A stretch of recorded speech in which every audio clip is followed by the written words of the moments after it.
Hey guys, this is Issues with Toddy One Skip. I am Toddy One Skip. Welcome back to my channel. Thank you so much for allowing me to be part of your day. Over 5,500 of you. Thank you so much. There's only one of me.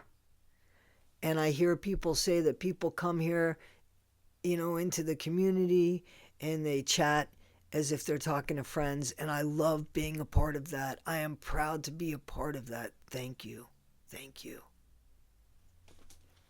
Guys, this is a tough video.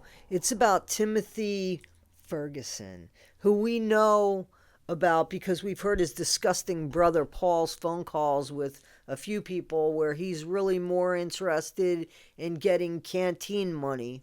Guys, children's cases always touch me hard because as the people that have been following my channel know that the Adam Walsh case in Hollywood, Florida is very close to my heart. I worked with Adam's grandmother, Jean Walsh, and she was a friend of mine. So the kids' things they're going to hurt you anyway. But, I always think back to the pain of a grandmother, and now I'm older than when Jean was, I'm probably 10 years older than Jean was when I worked with her.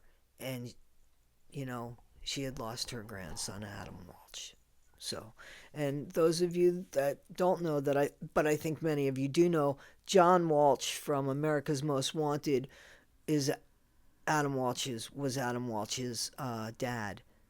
So that was his mother Jean I worked with. So I saw pain firsthand from the grandmother. Anyway, let's try to, get something out of this video in memory of Timothy, but also to talk about just the disgustingness all the way around here, all the way around from Child Protective and Family Services to a dad that had no business giving that child to a woman that was only allowed 3 hours with him. And what's worse, hadn't lived with that child for about 12 years. He did not really know his mom. Did you guys know this? It's not like I'm asking you, did you keep it from me? But is that not shocking? And it was just a few days shy of Timothy finishing freshman year in high school. He was thriving living with his dad. I'm sure he was difficult. We all know that Timothy had autism. Okay, we know that. But look at what happened to him. He was thriving. He wasn't going to school at Shonda's. We know that. He was living in a closet at Shonda's on a soiled tarp, being starved and being bullied and thrown in ice baths by his mom and his older brother, Paul. Paul, who's worried about his canteen and how much money he can have in his canteen, who's now in prison. And I'm looking forward, if I'm honest with you, to hearing about prison punishment there. Jail justice, prison punishment, because Paul, he needs to get his tablet taken away. There's just some things that I want to bring to your attention in case you don't know, so that we can understand Timothy a little bit more. There were 4 children. An older brother named Nolan, then there was Paul, then there was Millie, and then there was Timothy. There was Shonda, who was married to Eric at the time.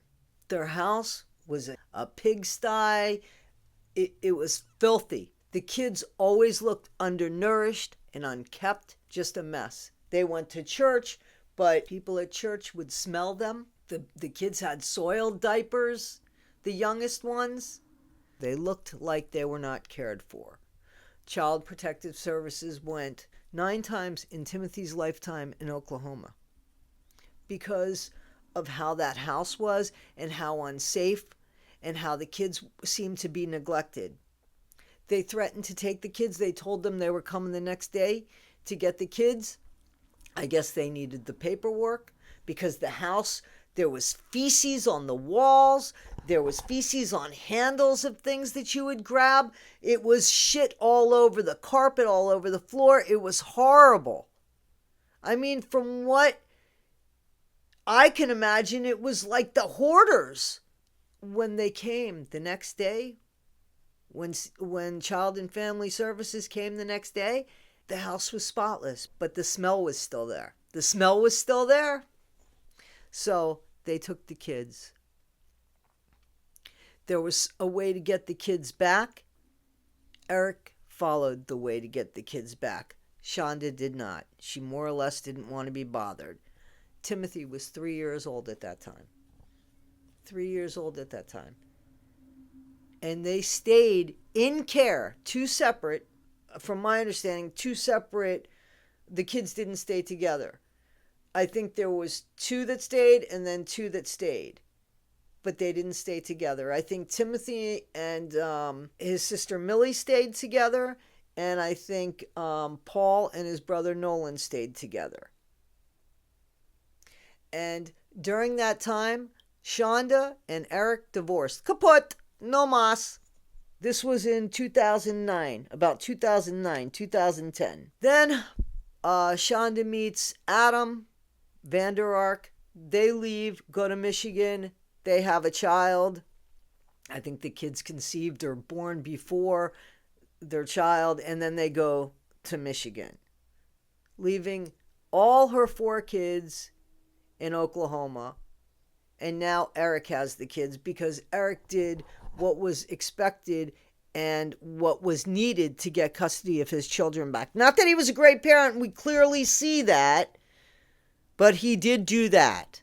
Where Shonda felt like she did enough and wasn't going to do any more. How's that feel now, Shonda? Is that a good decision for you? Eric marries a woman named Patricia in 2012. According to Patricia, she takes on Timothy, special needs child, as her own. She's his stepmom. Apparently, she loves all of the kids. Then, at some point, I don't really know when Paul goes and lives with his mom. That relationship is creepiest at best. Paul is creepiest at best. And there's nowhere that he's at best.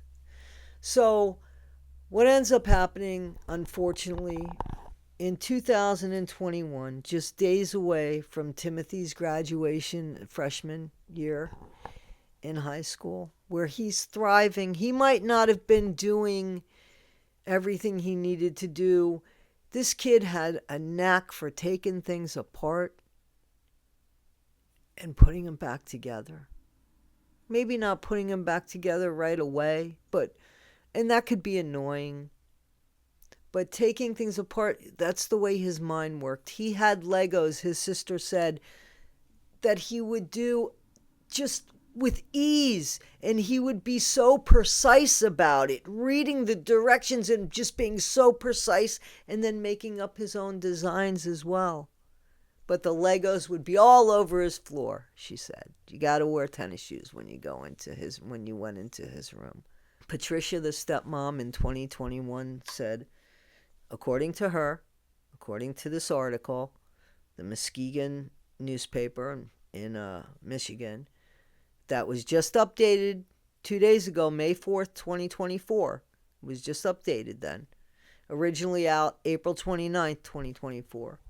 Stepmom said she begged, according to this article, she begged her husband Eric to please spend more time with Timothy. He was getting older, and I guess he was getting more difficult. And instead of spending more time with Timothy, he packed him up and brought him to his mother. They met somewhere halfway, I guess, between Michigan and Oklahoma, and did an exchange with an autistic child who did not even know who this woman was. She had left a decade before, and he was already gone. He was already gone. Remember, he was only 3 when he went into, Child and Family Services. And she didn't have a lot of contact. Millie, the sister, says it was in name only of mother. There's rumor that she told Eric, hey, fuck these kids. Let's just get some more. We can make some more. Easy peasy. Doesn't cost anything. We can make some more. And don't worry about those. Now, I've also heard rumor that Patricia, the stepmom, said, it's either Timmy goes or I go. I unfortunately believe that more, because if that's somebody that you love as your child and you know that this woman is sick and shouldn't have custody and just walked away, then you stop your husband or ex-husband or whomever because it's for the child, and you say, no, that's not the answer. We're going to find another one. Now, this woman has to live with that for the rest of her life because, yes, Patricia, you owed him that. You owed Timothy that because you knew that Shonda was unsafe, because you knew she couldn't even be bothered to take classes to even try to get her kids back. You have to own that because that is the truth. Eric, you need to be incarcerated. That was fucking neglect. How dare you? And nobody bothered checking up on this child.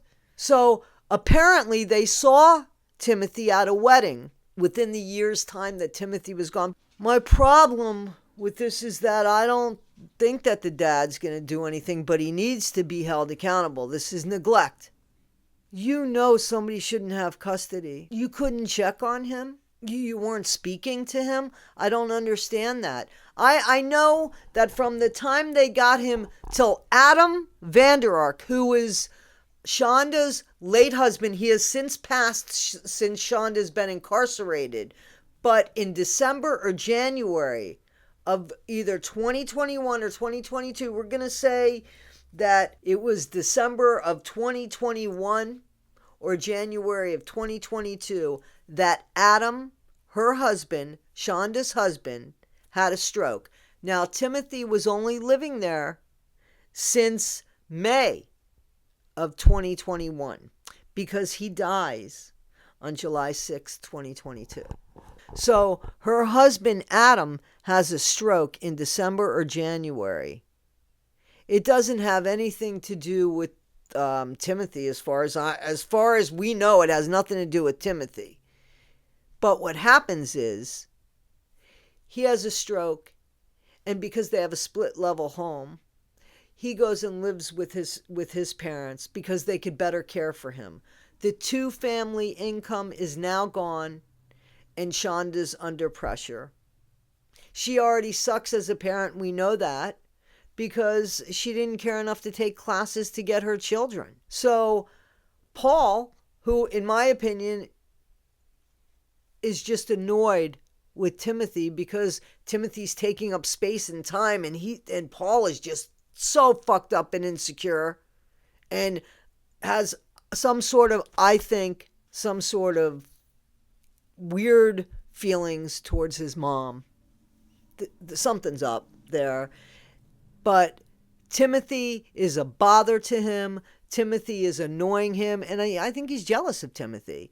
And Timothy might be annoying because he does have, some disabilities that could be trying on people. So, we learn how to cope. We don't do that. So, in my opinion, and what seems to be, is that everything that everybody was feeling in that house once Adam left and had to go live with his parents because he had the stroke and the financial shit happened where there was only not that income anymore and Shonda was under all that pressure.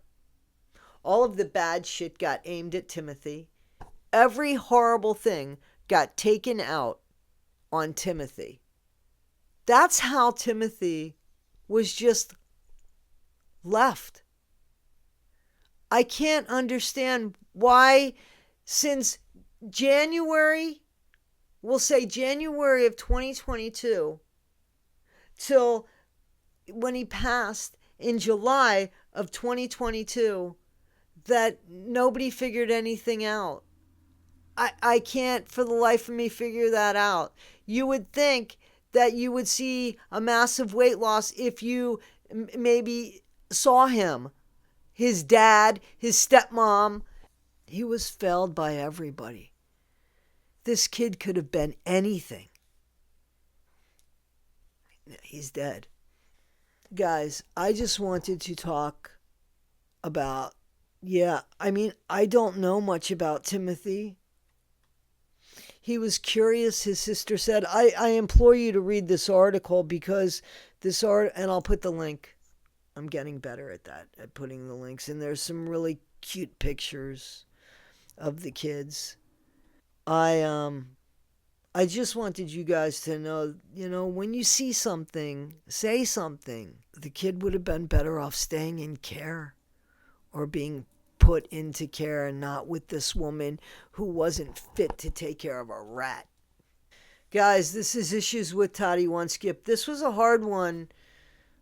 The next one will be lighthearted, I hope. We'll put some lightheartedness in this, I hope. Anyway, guys, please like, subscribe, and share. Don't forget, these videos, every one of my videos, 10% of the money from, the ads and stuff go to an organization, and the children's one definitely go to a children's organization. Again, I'm meeting with my accountant on May 13th so he could better tell me how to go about this, because I also want an animal rescue one. I also want, the one that I keep saying, that for the wheelchairs, for people that actually need wheelchairs, and then, definitely for the children. But I think for the children, it's missing and exploited children is where I want to go, which is the foundation that used to be the Adam Walsh Foundation, which has then morphed into the Missing and Exploited Children. Still, John Walsh was the one that founded that, and it founded in my hometown of Hollywood, Florida. I actually did a couple volunteer shifts there. Guys, again, this is Issues with Toddy One Skip. I am Toddy One Skip. I really appreciate you guys. Have a wonderful day. I'll see you at the next one. Don't forget, be better today than you were yesterday, not half as good as you'll be tomorrow. And always just be kind. Thank you, guys.